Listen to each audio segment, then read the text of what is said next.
Welcome to a very special episode of the Flag Stays Down podcast awards evening. Matt, it was also the BET Awards tonight, and Angel Reese won Sportsman of the Year. I figured I'd start with that as a welcome back gift to you. Matt, welcome back to the pod. Oh, me bounds for days. So good. I actually saw that too. It was like, this is her third year in a row winning it. The only person who's won it more consistently than her is Serena Williams. And I started laughing because I was like, are we really going to put her on the same pedestal as Serena Williams? I also read somewhere that she now has more career rebounds than she does points. I was like, that is a phenomenal stat. Yeah, I It's think not a, you and I could do a whole nother pod Oh, on Angel Reese. yes, we could. it would have been the greatest thing ever to see Caitlin Clark win that award, though. I just have to say that. That would have been phenomenal. I mean, t to be fair, like if we're talking WNBA, who else would they pick? I mean, there's plenty of others, but like Yeah, it just would have been fun. I yes, would have loved to see that happen. yes, that would have been outstanding. Touch that with a 10-foot pole right now. But Matt, how you doing? We're good. We're good. I'm sure you guys brought it up, but I did just have my second kid a month ago, so that's why I've been on kind of a sabbatical slash hiatus. So yeah, now just dealing with two kids. So that's always it's uncharted waters for this trio here. So I'm taking this one on the chin. But no, it's been good. So I'm off for another 8 weeks. So right now it's just been kind of me and my oldest, just kind of hanging out every day. Just it's been nice because I didn't always have the luxury of spending a lot of time with him, just with work and him being at daycare and things like that. So it's been nice to just hang out with him all day. Exhausting, yes. I will not shy away from that. Like today, he took like a 10-minute nap, and I took like a 40-minute nap. I was like, sorry, wife, you got to deal with this one. But no, everything's been good. Just kind of watching him do things. He just kind of started learning how to ride his bike. So I'm super excited about that. But yeah, the little guy is doing well too. He's kind of been through a little bit of the ringer so far.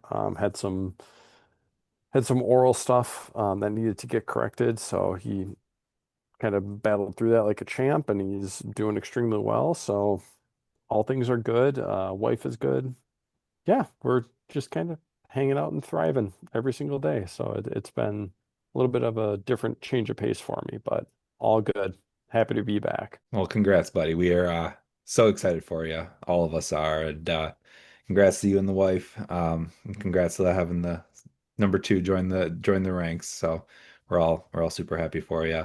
And one of the things I've realized in having kids is like most of it's just like negotiating like who's gonna sleep in and who needs it more, right? And as men, we typically lose that battle, but it's just one of those like I need this nap. Like I'm putting my hand up. I need a sub one here. Like you said, Hmm. like Miles had a little one. You needed a little bit more of a big boy nap.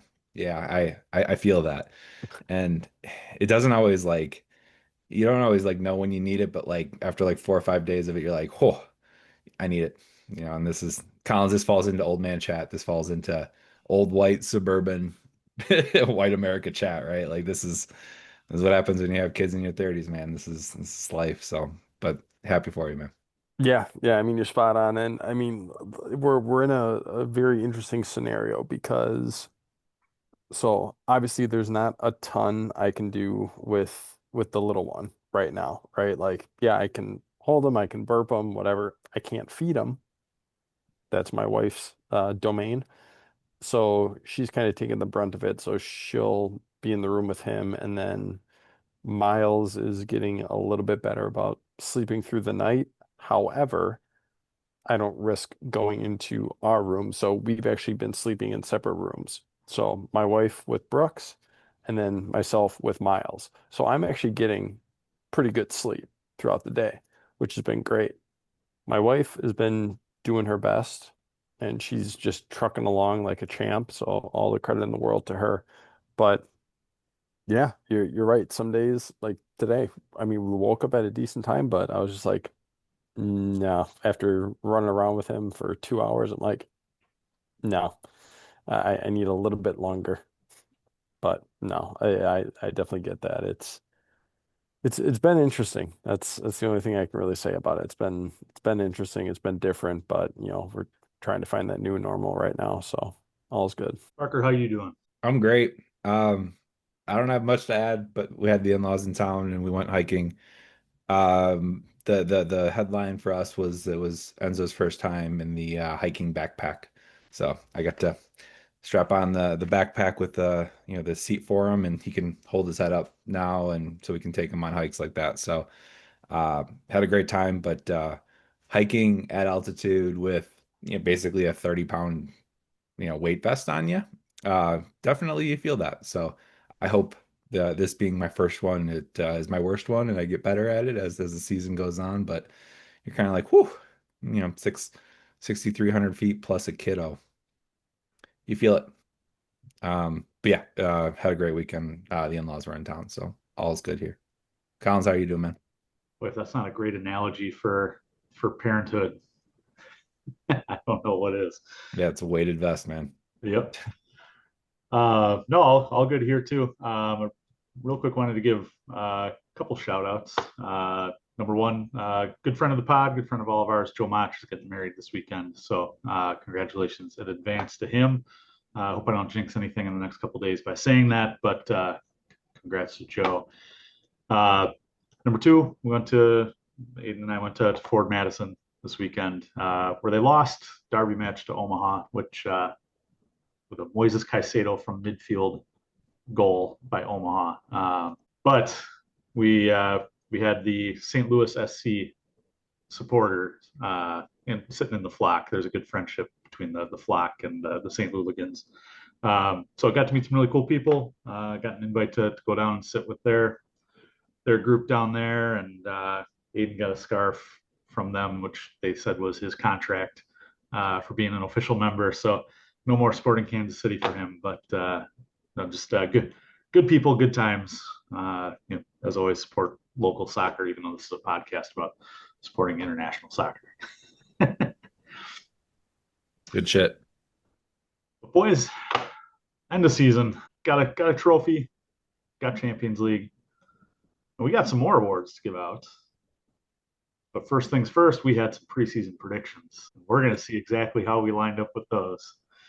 So let me share my screen real quick here. All I can say before this comes up is, oh boy. I can't wait to see this. Normally, this is where I would reserve the right to say I was heavily drinking, but I can't say that anymore. I've used that card too many times, so. All right, so I just want to make sure that's up for you guys, right? All right. First is where we finish, and we were all surprisingly conservative after the year before. We didn't even take the year before, but I remember us not being as conservative in last year's preview. This year, Parker, you had seventh, Matt, you had eighth, I had sixth. We finished, when you look at the table, it looks easily fourth, but it wasn't. We could have finished anywhere from fourth, what was it, down to seventh at one point? Yeah. So well done, tempering expectations there, boys. Well done. The top four is where it gets fun, though. We each had City winning the league. That did not happen. They finished third. We each had Arsenal second. Well done. Good job, everybody. Parker with Liverpool in third. United, in fourth. Matt, Villa in third. Close. What did they finish? Fifth? Sixth? I think so. They were in contention with us on that last day. Yeah. And Newcastle barely squeaked in. You had them as fourth. I believe they were fifth. Yep. Ooh. I had Spurs and West Ham. So I definitely lose that one. I think Matt gets it just on average points. Yeah. I think the Villa and the Newcastle makes it win there. Yeah, I think United kills it for you. I think so too. I was the only one that had Liverpool in the top four, which helps, but I think Matt takes it. So Matt, congratulations on the win in the top four predictions. Top scorer, this one always gives us problems. Parker, Christopher Nkunku, 20 goals. Hit Matt, 14. yeah, Cole Palmer with 21 for Matt, and I had Jackson at 18. Looking at the final numbers in all competitions, Cole Palmer is your winner with 15. I'm going to give Matt the win on that one. Nkunku close with 14 in all comps. I had Jackson, who was third, with 13. So we were just about nail on the head there between the three of us. Once again, It is Matt. kind of funny though that our top goal scorer only had 15 in all comps. Yeah. and In a year we scored more goals. and the funny thing is he only scored in the Premier League. I don't think he had another goal elsewhere. Well, that's because he didn't play. He wasn't on the roster for Conference League For the group stage. for most of it. Even group stage and even like the first or second knockout round, I don't think he was on the roster. Meanwhile, Nkunku, who was second, I'm pretty sure about 80% of his goals came in the Conference League. Yeah. Yeah, weird. So while Matt and I were both off the same amount because Nkunku was one less and Matt had him at one more, the fact that Palmer is actually a real player, I'm giving the nod to Matt. Matt definitely doesn't win the next one, though. Assists. Matt had Reece James with 11. Parker, you and I both had Enzo at 12 and 13. Enzo was our leader with 14. So well done to us on that. I'm going to give me the point on that, though. For reference, Matt, Reece James, 2. Now, granted, he missed half the season, but close enough. And he was playing out of position 90% of the time. So yeah, One of those assists might have been assist of the year, though. Yeah, it's true. Worth it. Little dipsy do. Player of the season. We've had this debate already on the pod. I'm still not sure exactly where it lands. I know Caicedo won the club one. Parker, that was your vote. Kukure, I think, is a strong second. That was mine. Matt with Malo Gusto, who Can I take Malo Gusto in the first half of the season? I don't even know if I'd give it to you in the first half of the season. You have a better argument, Matt, if you Yeah, get him. that's all I'm hoping for is a stronger argument. Full body of work, nah. But first half of the season, I got something to go off of. So Parker, congrats on your first point there. Player of the season, Moises Caicedo. Young player of the year. This one's always tough for us to guess. We don't know what academy players are coming up throughout the year. So this one, I'm not going to go with the club. Who said Tyreek George? Let's have a little discussion on this one. Parker, you voted Cesare Casadei. Matt had Renato Viega. Strong start from the two of you. And I had Mark Guiu. Is there somebody else? Because I'm not impressed with. I'm impressed with Mark Guiu, but no one really flashes there. Yeah, no one runs away with it for sure. But out of the three, I would have to give it to Gyu, only because He was injury with the was the team the reason whole why he season. didn't. Yeah. And he was the with only one that team. made it a full season. Yeah.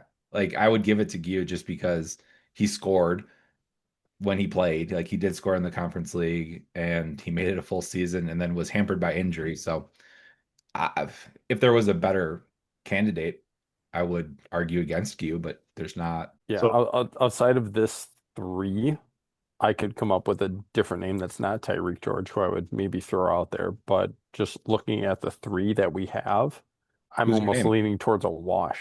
Who's your name? Yeah, Josh Anchampong. He's the only one that I would consider outside of Tyreek George.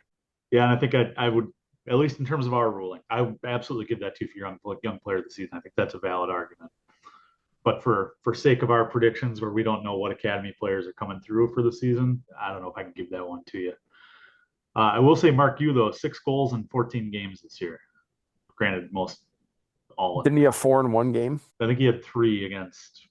I thought he had 4 for some reason, but he did have at least a hat trick in one of those. I think Palmer had 4 in one game this year. Yeah, you gotta get the video ready. What if I score 4? Right. And then Chelsea fucked up the shirt. They said like one and another and another and another. And it was like, that's not how that works. Like, it was weird. Leave it to Chelsea to fuck that up.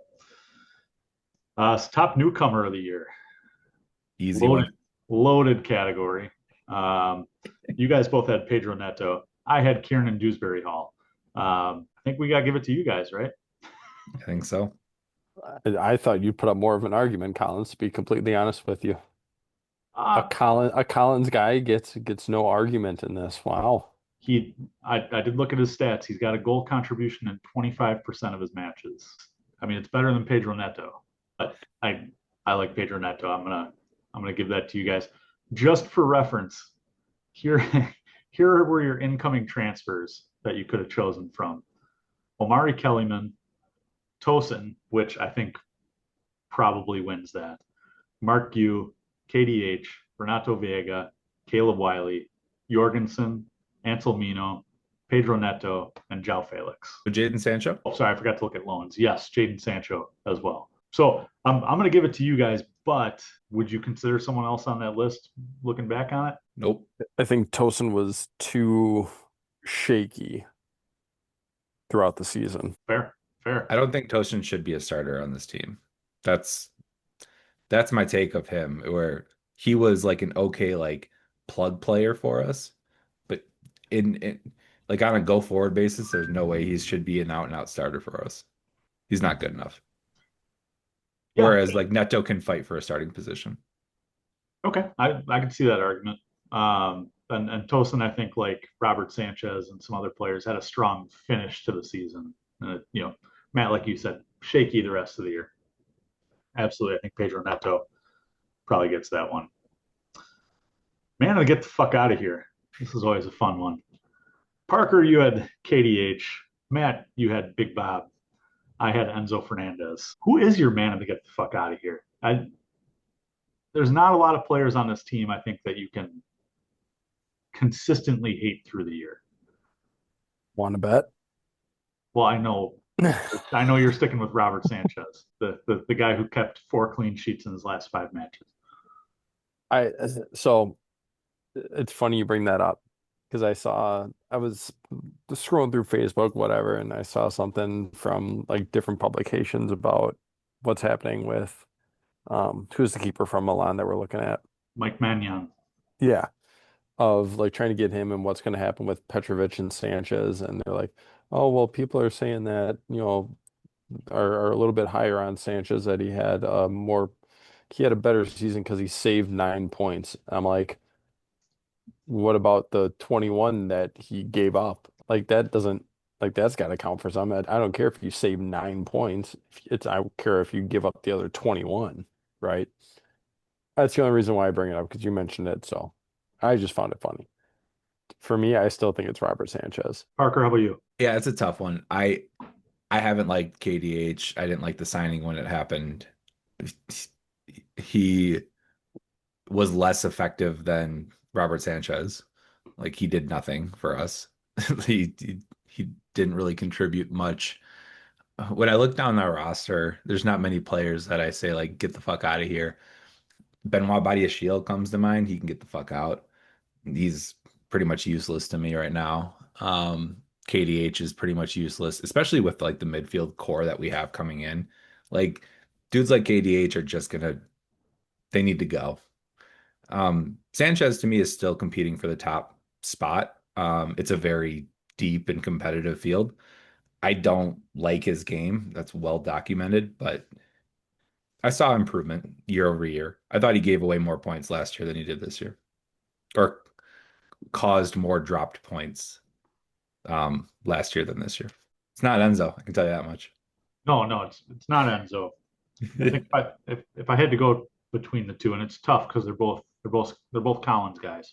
I thought I had an answer.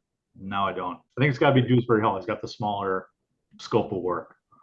I don't think he's a bad player. I think he fits in the squad well. He's not a guy who transferred in and then wanted to transfer out 6 months later.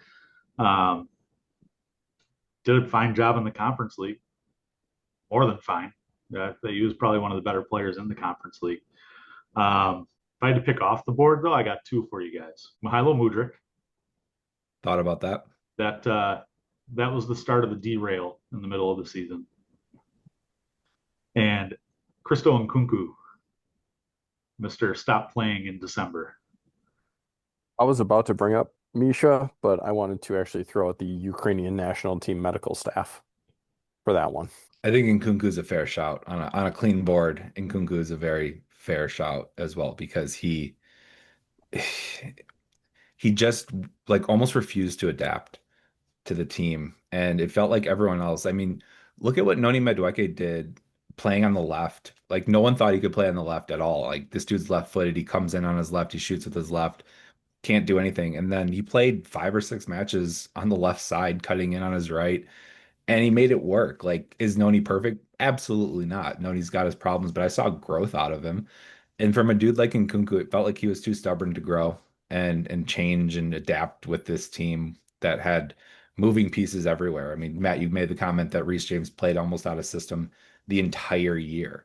Like, but he did it, right? He did what he had to do, and they've been extra cautious with him. And guys did what they had to do in this team, and I just don't think he was willing to. So I off the board answer, yeah, I give that to him. A couple Yeah, I'd be good with that. couple honorable mentions. Our two Portuguese players, João Felix comes in, immediately wants to go out 6 months later. Um, that dude's never going to find a permanent home. And Renato Vega, who says, "Yeah, I'm a center or I'm a left back," and then says, "No, no, no, I'm a center back. Loan me out so I can play center back," and then goes to another club and plays left back. Um, he can fuck right off. All right, now my favorite category. I don't even know why. I remember why I named this, but it doesn't make any sense. The Mason Georgerts Award, Mason Mount, Jorginho, Kai Havertz Award. Who's the player who is going to or did divide the fan base the most over the course of the year?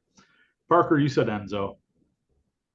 Matt, you said the other Enzo. I said Robert Sanchez. I would say Enzo Fernandez is out of that one. I think I he think Enzo. So yeah, I'm curious like what your guys' thoughts are like beyond our list, but like I still think people. I mean, I think a lot of fans came around to Enzo, but I think he's still not everybody's favorite player. Out of the three, I think Maresca's the safest because I think most people didn't say Maresca out all year. So Sanchez, I think, is still very divided.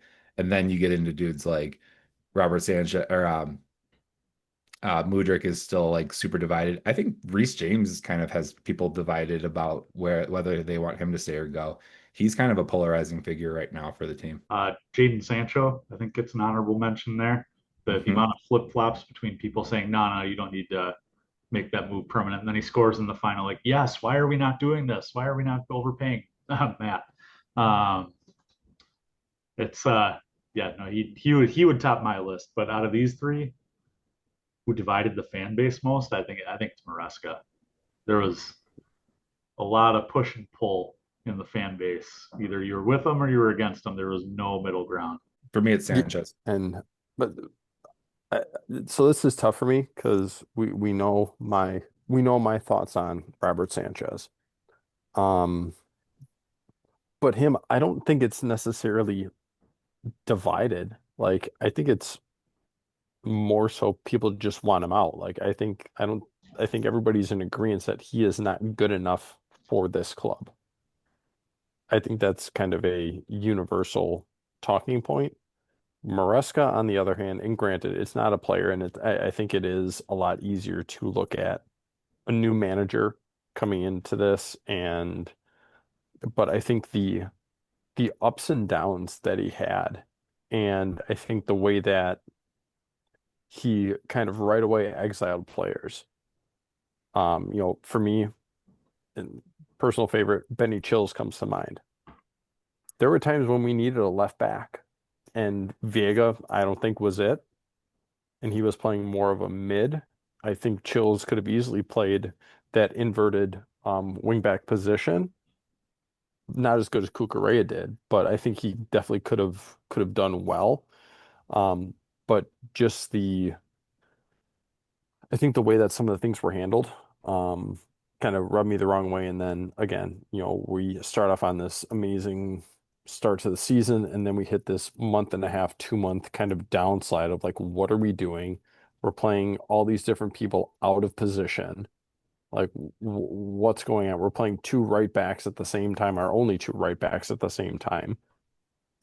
There was confusion, and I do still think that even though we finished, but we won a trophy and we still got the Champions League, I still think fans are kind of divided on him. I'm good giving it to Maresca.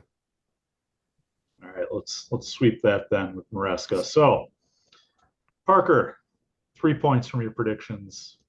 Matt, 4 points. Me, 3 points. Matt, congratulations.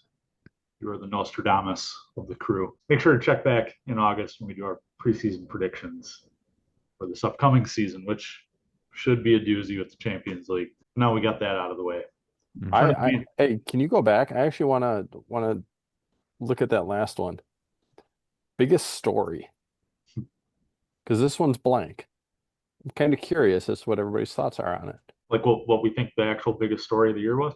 Yeah. So my biggest story is like how our squad depth at the beginning of the season dwindled throughout the season. Like in that January window, we sold a lot and didn't recoup. And so from our like A squad, B squad in the Premier League versus Conference League, getting rid of Viega, Joao Felix, Nkunku basically getting iced out, Mudryk gone, and then I think there's one more. You getting hurt. Like just like the story for me was just how what seemed like the deepest squad possible didn't become that towards the end of the season. Mine, I think, has to be Mudryk. He was on an upward trajectory. People were coming around on him. He was playing well. I would say on the verge of a starting role, pretty consistent starting role. And then it was the biggest story that was a non-story because we didn't hear anything about what the final result was. We don't even know, if UEFA rules said he could be banned up for what was it, 4 years, 5 years, something like that. 4 years. Thank you, Parker. We have no idea how far he is into a suspension. We don't know when he's coming back. He traveled to Poland, got his medal. What does that mean? I don't know. It's the biggest mystery of the year, is what I'll say. We also let Jadon Sancho go, which might bode well for what the future might be, and it might not, right? We have no idea. Matt, what do you think? So mine was going to be Mudryk. But I think the story for me this season is got to be about the youth. Looking at the young players that were brought in, looking at the young players that were sent out on loan, and how a lot of them thrived.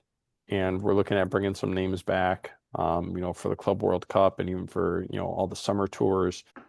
I think for me, it's starting to show, and Collins, you've said it best, right? The the the plan is to buy as many lottery tickets as we can and see what pays off. And I think we're just at the precipice of starting to see what those lottery tickets are going to end up being. Seeing people like we've talked about Mark Yu, Tyreek George, Josh Anchampong, seeing all of them come on and play significant minutes, I would say, by Chelsea standards for youngsters, and doing well, and actually capitalizing on their opportunities. Um, we talk about our extremely high-priced midfield, right? And we talk about who are the big names, who's the big striker we're going to sign, and who's the goalkeeper, and blah blah blah. I think the fact that we are seeing, I think, more development out of our youth than we have in the past, and I'm not talking about the Frank Lampard season when we had the ban, right? That was out of necessity that we had to bring them up.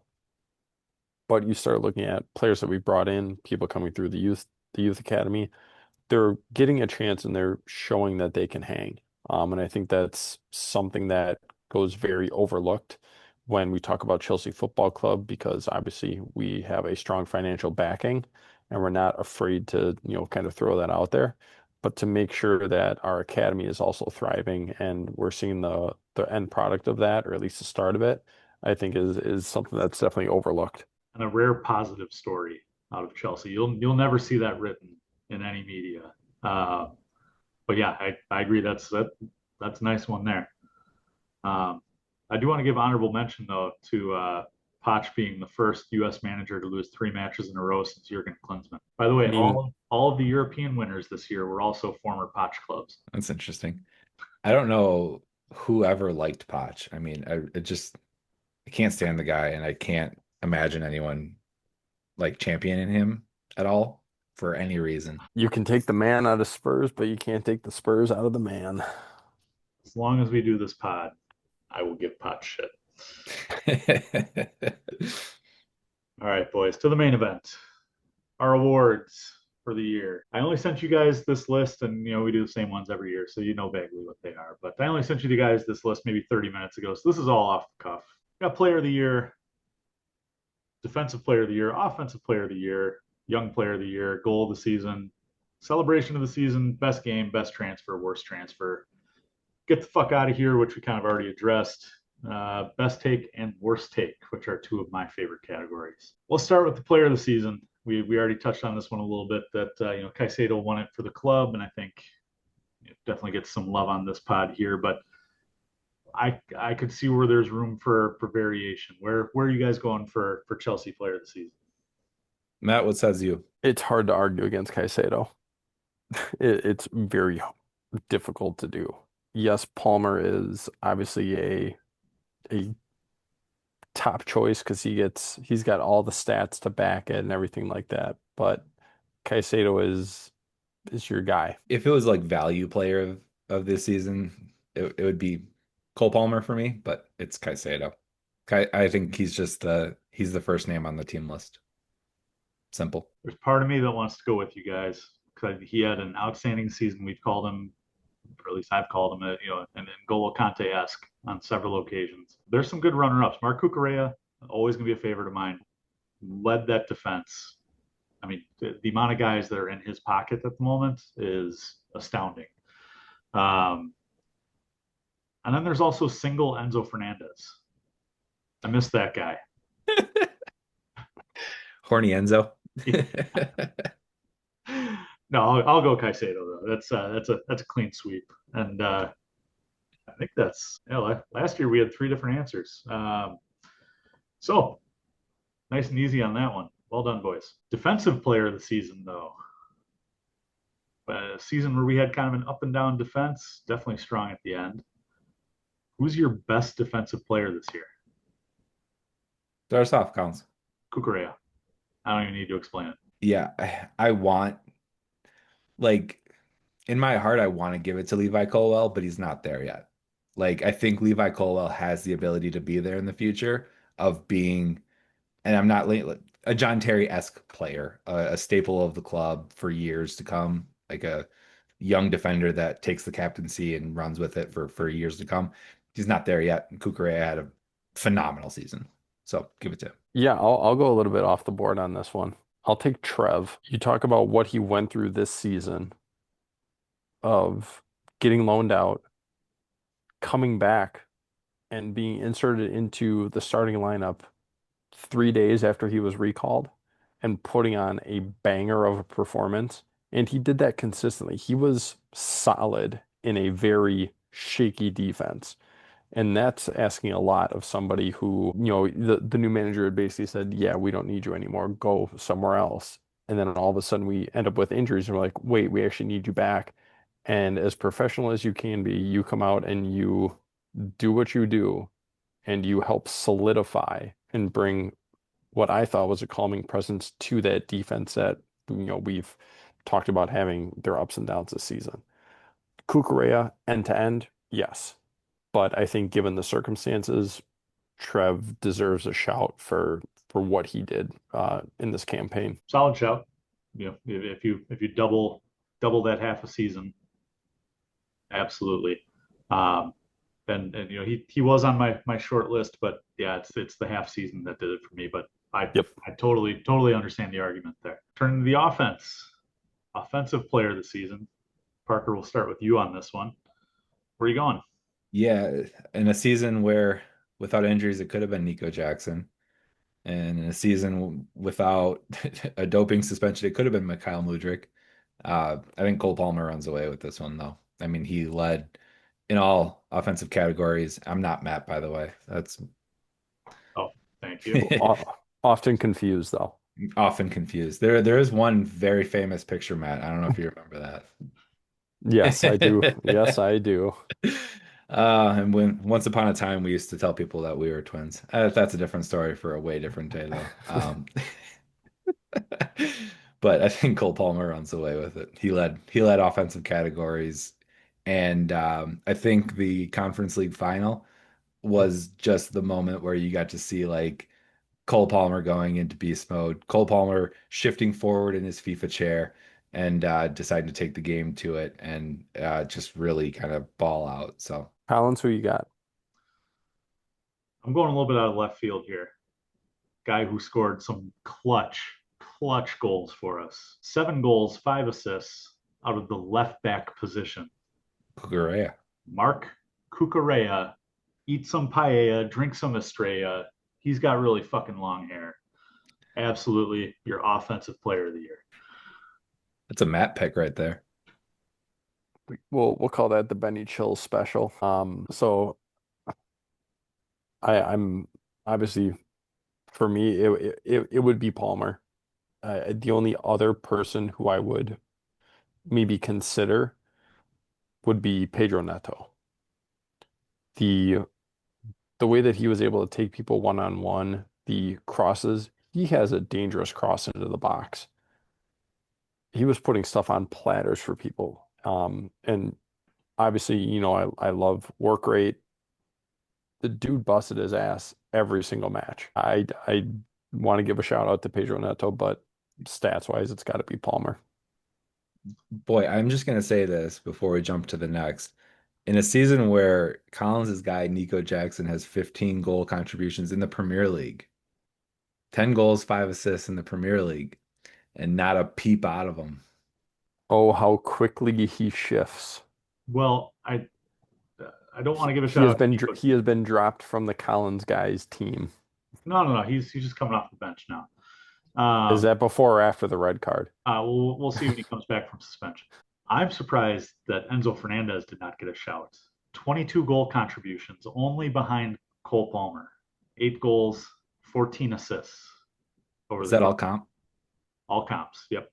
Cole Palmer had 15 and 11, so 26. So 4 more contributions out of Palmer than Enzo Fernandez. Look, I think see, I still heard a lot of like Enzo hate online, and that's where I still defend my pick of him being like a polarizing player in the fan base. I think people still see the big price tag and don't always like appreciate the work rate. Not for me. I love the dude. I cheer for him.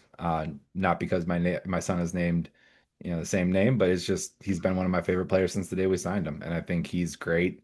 And I like his energy. I like his kind of charisma on the pitch. So he has the stats to back it up too. So I think it's a good shot, Collins. And you know what? Looking at stuff here, we are a lot more aligned as a pod this year than we were last year. Last year, for example, defensive player of the year, and this also speaks to how far we've come as a team. Malagusto, Axel Disasi. Offensive player of the year, Mudryk, Palmer. So we were at least close on offensive, but a lot of changes. So yeah, young player of the year is our next one. I believe we defined that last year because like 90% of the team fell under that category. Was it U21 we decided on last year? Last year we had Palmer, and Gusto. So it must be 21, right? That sounds right. If not, Yeah. why don't we just write that for next year too, like U21. All right. So your young player of the year, your U21 player of the year. I think it's Tyreek. I mean, we talked about this in the pod where it's between Tyreek and Achimpong, and I think Tyreek George actually had some pretty big goals and some pretty big moments for us, and like contributed in a way where Achimpong kind of featured and George contributed. So my vote as well. Yeah, I'm trying to remember everybody I keep thinking of is just over 21. Esteval Willian does not count in this category this year. I like them both. I like Tyreek George. I like Josh Hotchinpong. I just the sample size Tyreek George is pretty small. Pong's a little bit bigger. But I mean, well, okay. Here's mine. Mark Yu, 19 years old, 6 goals in 14 appearances, including on the European stage. Hat trick against Shamrock Rovers. I think I haven't looked at how many matches everybody's played, but I think he's got the larger sample size. So that's where I'm going there. That's my anti-English bias. I know we've been talking about Mark Yu. I kind of forget about him just because of the injury, and he had a pretty severe injury that limited him for, gosh, since January. I know he featured in like the last game or the last 2 games or something like that, but he had so much like build up and momentum, and then when you go 4 months without seeing the dude, he just kind of falls off your radar. No, yeah, I think that's fair, and it's the same as Matt's pick with Trev. With you got half a season. Looking at it now, Tyreek George has more appearances, less minutes, more appearances, but I don't think there's a wrong answer between the three of them. Good with that. Goal of the season. Parker, I've been racking my brain on this one, and like I was saying pre-pod, kind of like with match of the season, there's a lot of good options, but I don't think there's one standalone great option. Did you have one in mind? I do. And you're gonna love this because this was a Twitter trend a few years ago. I don't know if you got on the same Twitter feed as me or not, but do you remember when people used to like slow down sports moments to "Father Stretch My Hands" by Kanye West and have that be like the exclamation point on a goal or a shot that goes in? Oh, That was a trend. That was a trend like 4 or 5 years ago. And that kind of feels like what goal of the season should be, right? Like something that you could put that trend to, where it's kind of like that poetry in motion.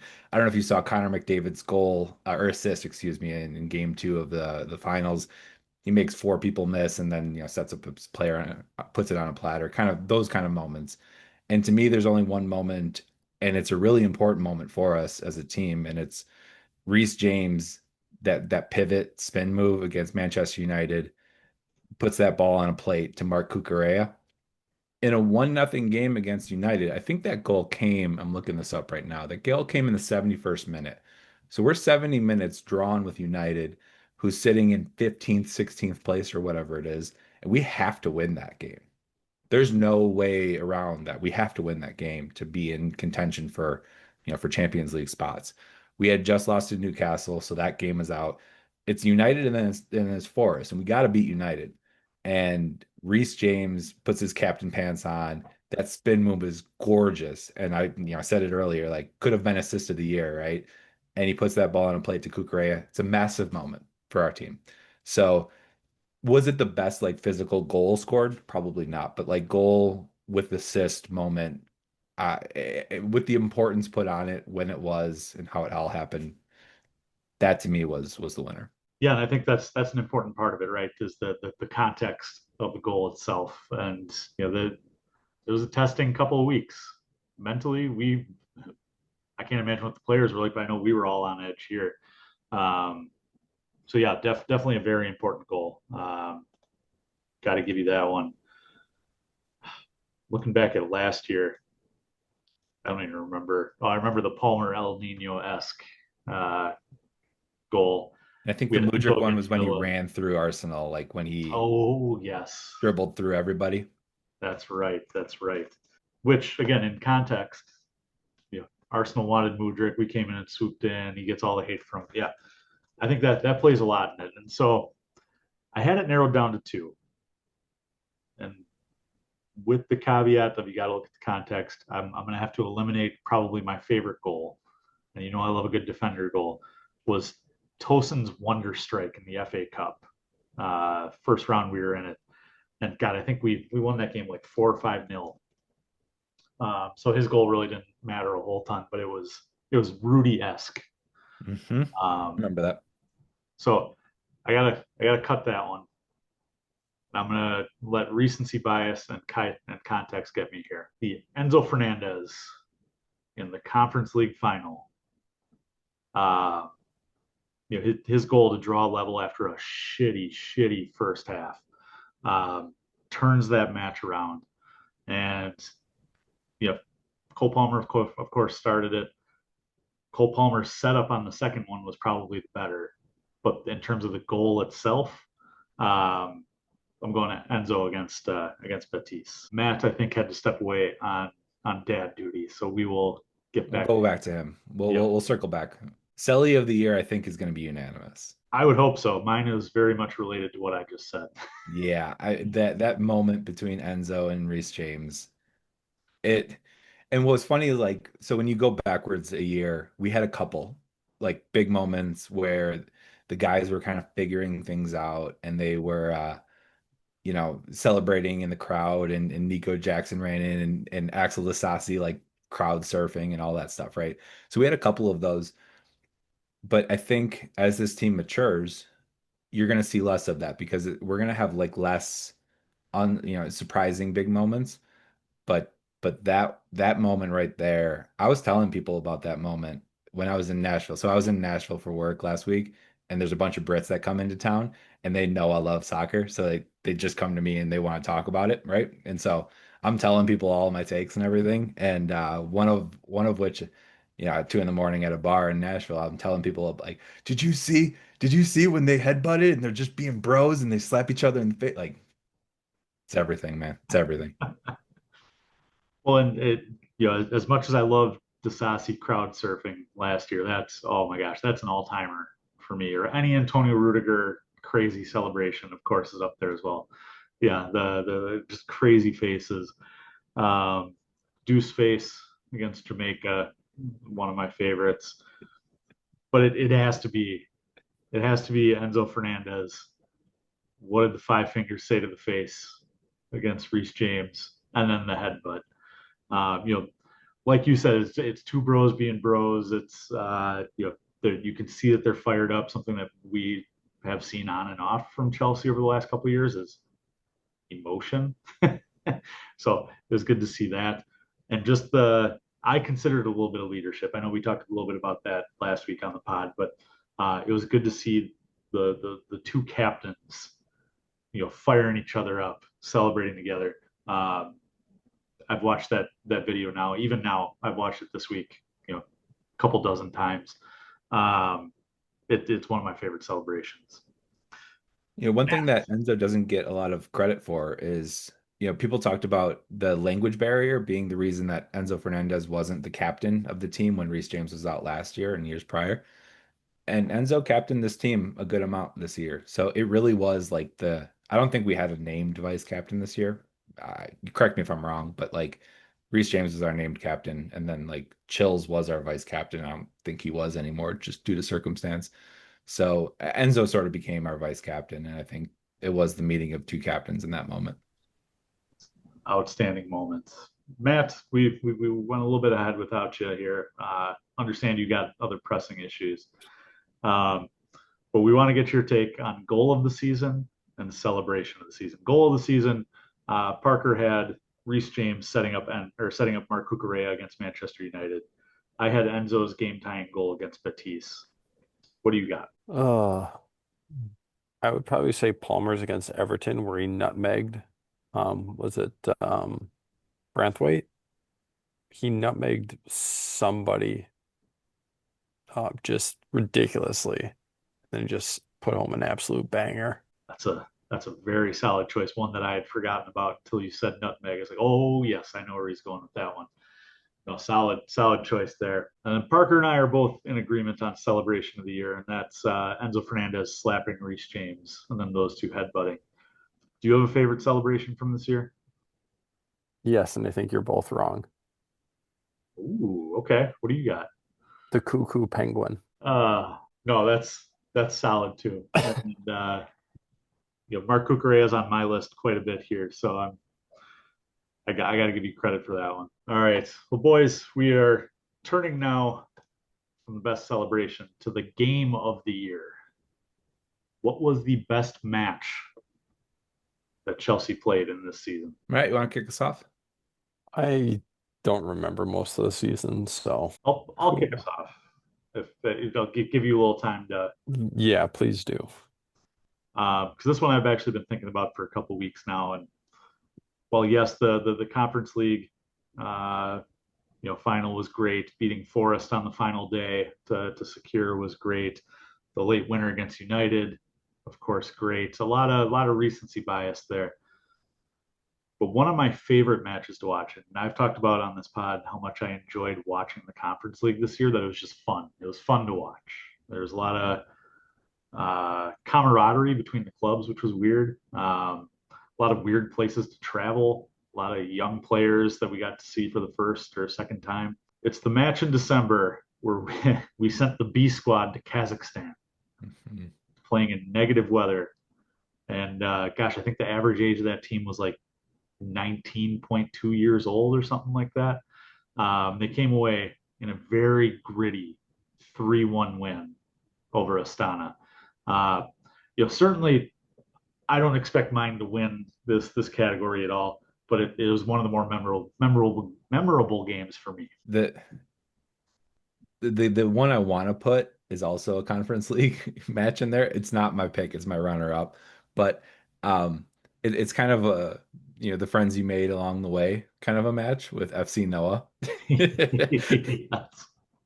Because the Twitter relationship that happened between us and Noah and then us and Servette after those matches was hilarious. And the fact that those teams were cheering us on and like congratulating us as we kind of progressed through the tournament, like you said, Collins, it was fun and it was sort of a friendly competition where people uh embraced it throughout, and they knew they were going up against Chelsea, a Chelsea team that probably shouldn't be there, and what the odds of winning were. But anywho, I was sort of split between two matches, and one of which you mentioned, Collins, which was the Forest, last game of the year. I thought the Liverpool game, 3 weeks prior was a massive win. The only thing in my mind is it comes with a slight caveat of Liverpool just locked up the league, so didn't have as much to play for. Had Liverpool not, and we pulled off a 3-1 win, it would have resonated more for me. So I'm gonna take it to week 38 because it's week 38. It's winning you're in, destiny's in our hands, and we had to beat Forest on the road. Forest, who had been in second place for a lot of the season, a Forest team that wasn't in proper form at that moment, but like they definitely like deserved to be where they were, and we had to go to their place and take a victory. And so, Collins, I mentioned this to you last week or the week prior, I can't remember, but like if we were sitting here not winning the conference league and sitting in sixth place, we have a very different vibe about us. We have a very different demeanor about us as a podcast and about like the state of this team. And we're in a much different spot after winning a trophy and taking top four. And winning your in Forest is a big reason for that. If we didn't win, we're out, and it could have really been disastrous for like the demeanor of our go forward kind of thoughts. Matt, how about you? What do you got? I'll take the Liverpool game. I think those two are both solid. Again, I didn't expect mine to be the fan favorite there. I think if you're going to pick a top three, you're both of your guys is in there as well as the Conference League final. I do want to give an honorable mention going all the way back to the beginning of the year. There was a couple matches that I think kind of defined how our season was going to go. Week 2, after losing to City, beat Wolves 6-2. Played a much different style of football back then. That was the Noni hat-trick game, right? It was when he said Wolverhampton was a shit city. That was great. Everything about this place is shit. Yes. And then the 4-2 win a couple weeks later over Brighton, I thought was another good one. But no, I think you guys are both, you hit the nail on the head there. All right. Best transfer. Trying to think, let's see, last year, Cole Palmer, Georgie Petrovic, and selling Mason Mount were our winners. Boy, yeah, we had an interesting transfer window, both windows, I would say, inbound and outbound.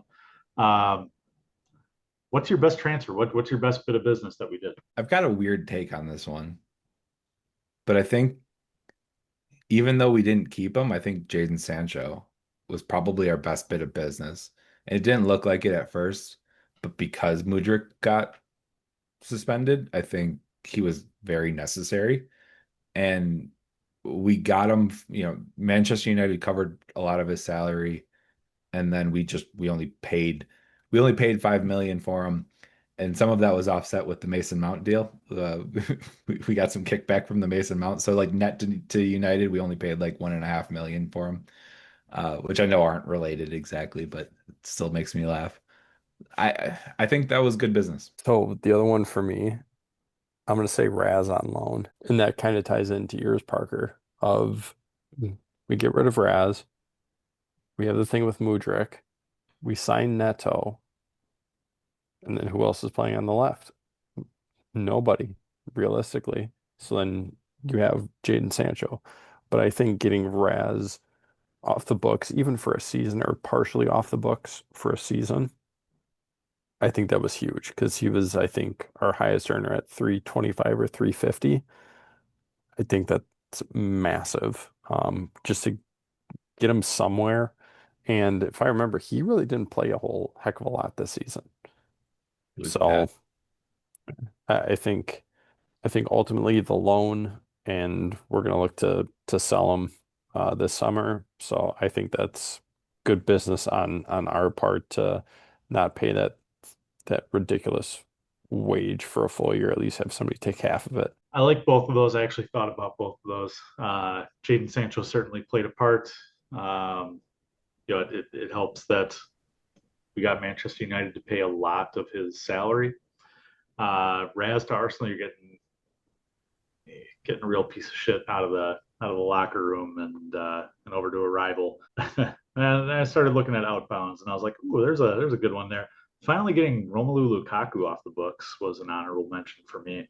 I thought Uh, about that. yeah, ended up winning Serie A with Napoli, but no, fuck them. Does this mean, wait, is this the official end of the Rom Redemption tour? Yeah, yeah, he won the league. He redeemed himself. He's good. You going? Um, Tosin on a free is mine for the youngest team ever in the Premier League. You needed a little bit of experience. And yeah, Tosin's not, 32, 33. Um, but he'd been in the Premier League for multiple seasons. He'd seen it all. The guys call him Uncle Tos. I think he was kind of that father figure in the dressing room. And getting him on a free made it even better. It's kind of no risk, high reward. I think he gave you a little bit of a reward. He was down the stretch very solid.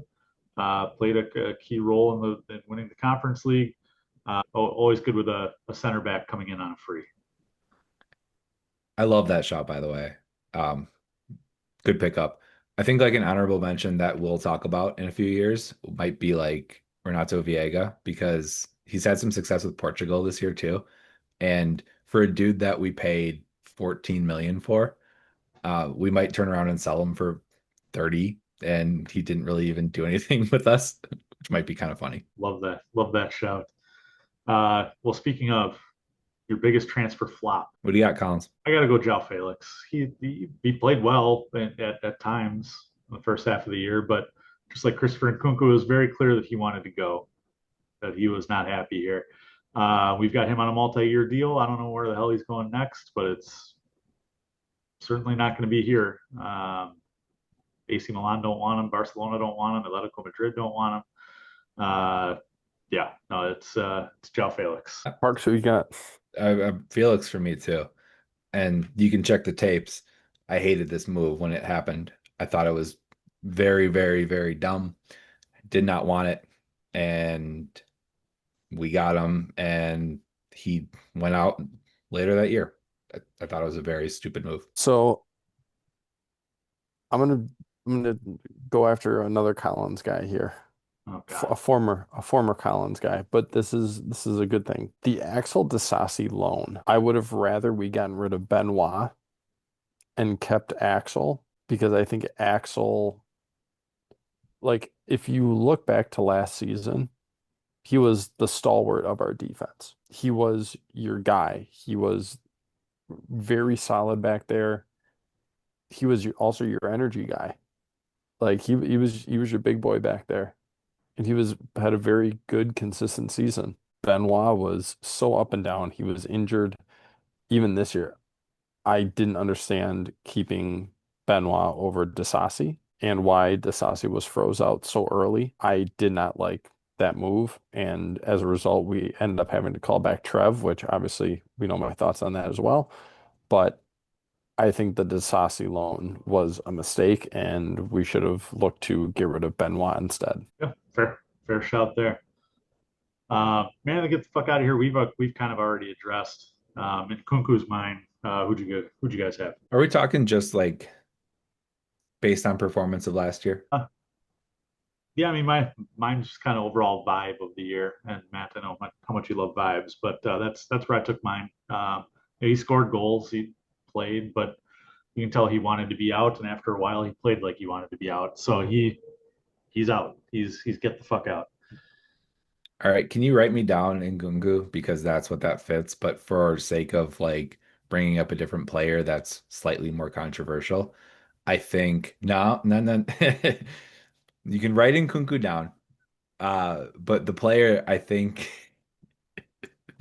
that actually has been playing with us that will be gone, will be the sacrificial lamb is Romeo Lavia. I don't think he fits in the team long term. I think we're bringing in uh with the Isugu with I can't remember his name.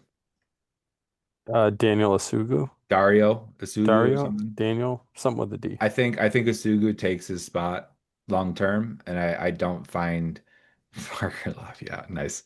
You can put me down for worst take on that one. There you go.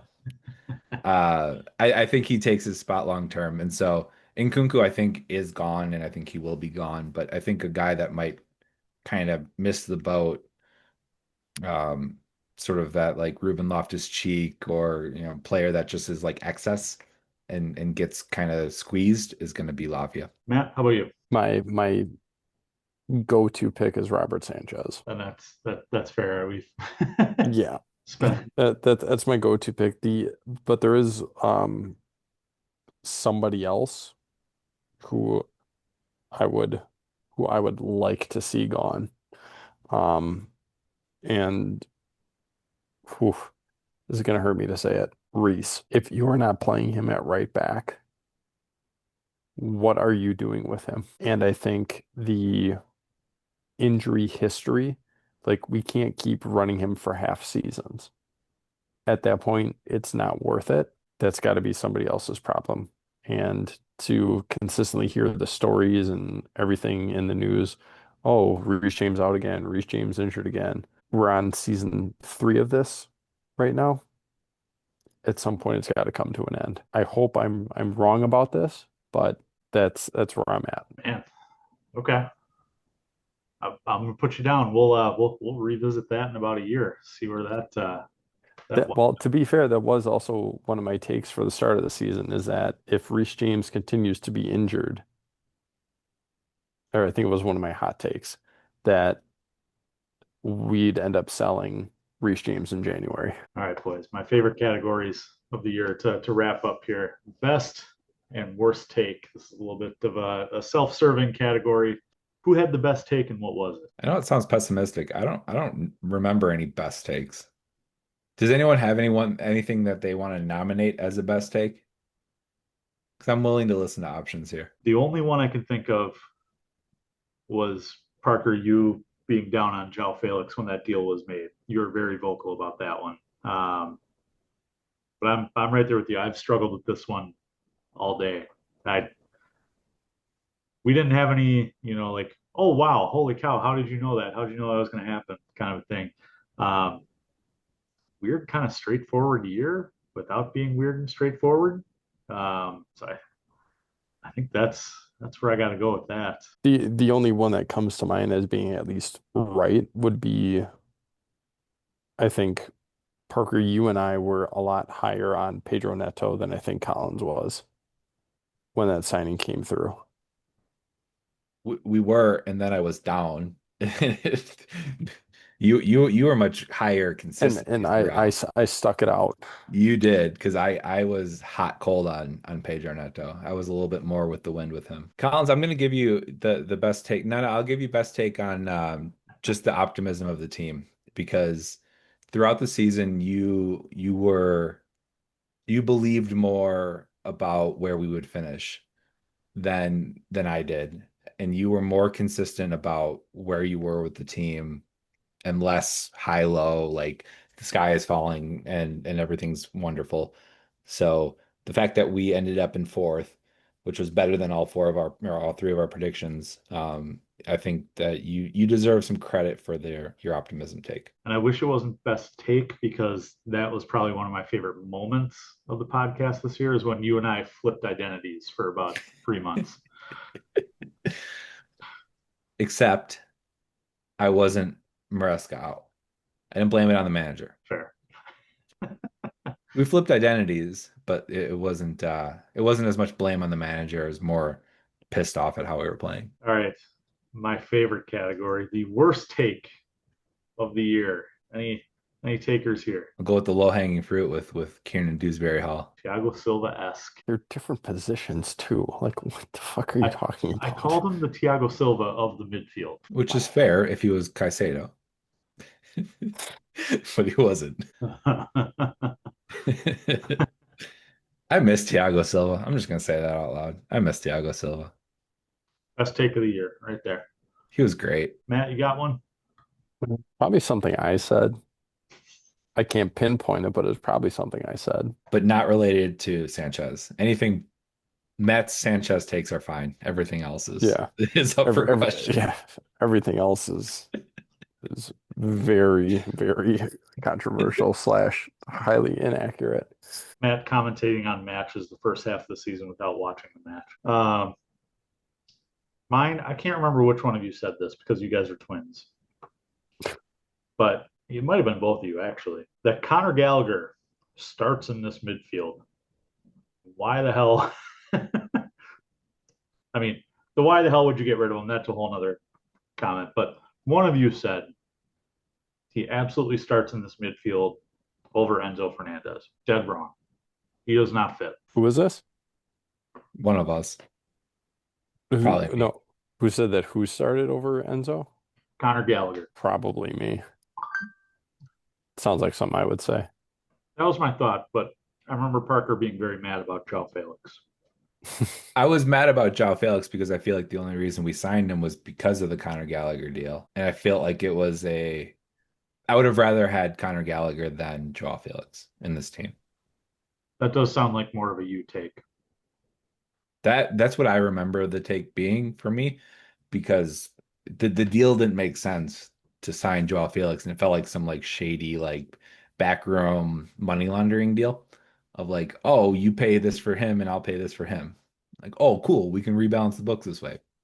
It felt like some shit deal. And you know what? Like looking back on it, like neither of them play in this team, obviously. Like Gallagher's a bench guy, but I'd rather him be the bench guy than Felix, to be honest. Conor Gallagher cracked the squad in next year's midfield. You know, one of the trends I've seen recently is a lot of like the big ticket transfers away from Chelsea haven't really done shit away from Chelsea, which like reminds me of like how bad we were and how like not good those players are and how we were like, putting our team together with like paper clips and bubble gum.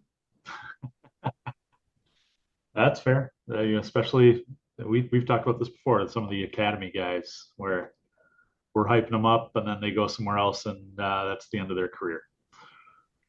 Yeah, I saw what's his name? Lewis Hall. Like I was looking at just transfers this year, and um, Hall had 33 million. Oh yeah. That's a big number. Oh yeah. He didn't do anything with Newcastle. For a backup left back. He didn't do anything at Newcastle. Like, I don't know, man. I feel like we've definitely pulled the rug out on a couple of teams with a couple of our transfers. Kai Havertz didn't do much for Arsenal. Sterling didn't do much. Mason Mount didn't do much. Like, there's a lot of guys that we I guess we've made the most out of, and we've definitely optimized it out. And you talked about like English bias journalism or Liverpool bias journalism, I should say, anti-Chelsea. And people never talk about the outgoings with us. They always talk about the incomings. They always talk about the numbers of the players that we have, but they never talk about what we've sold players for. I think it's a big part of the issue. Like we have a relatively balanced book, and people don't like to talk about it. And I'm sure we'll get to that later this summer when the transfer market reopens. We're going way long today. We're not gonna talk about the weird Club World Cup transfer window. We will talk Club World Cup at some point as that comes up here. No hard schedule yet for the summer. Uh, Matt has dropped off. I think he's back to dad duties. No, Uh, his computer restarted because uh, he's had updates coming through this whole pod. uh, yeah, sure shit. Um, all right. Well, from all of us here at the Flag Down Podcast, Flag Stays Down Podcast, we just need to change the name. I'm just gonna keep calling it Flag Down. Um, you know, we wish you a great summer. Thank you for following us this up and down year, and cheers. Cheers, man. It's been fun. And we play in like, I don't know, 10 days, which is ridiculous. No rest for the weary. Not much of an off season. So